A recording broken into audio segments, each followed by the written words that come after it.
Type 2 diabetes is what we sort of all think about as the lifestyle diabetes, or what is associated with obesity and just eating lots of sugar all the time. So this is more common, very common in our country, and becoming more and more common in almost every developed country in the world.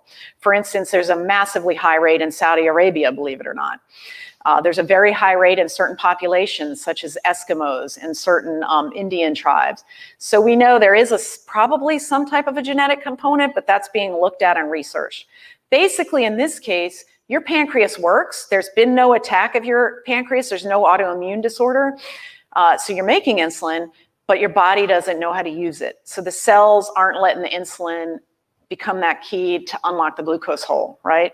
So this is what happens with years of too much sugar floating around in your blood. That's why it develops usually later. Although, like I said, now with more and more obesity in childhood, we're seeing it earlier.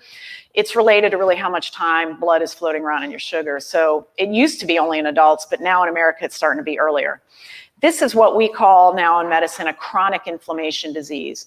Most of our big problems in America, cancer, heart disease, diabetes, Alzheimer's, things like that, are, we know now, due to low levels of constant ongoing chronic inflammation. And obesity leads to this because adipose cells produce inflammatory mediators.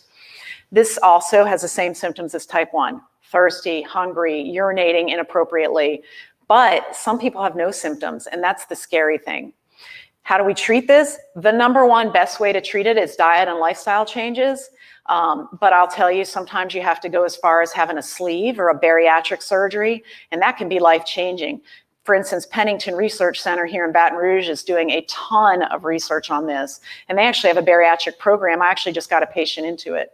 So they're really helping our community out too. Sometimes diet isn't enough to get the levels of adipose or obesity down to help treat the disease. And then also medications, insulin.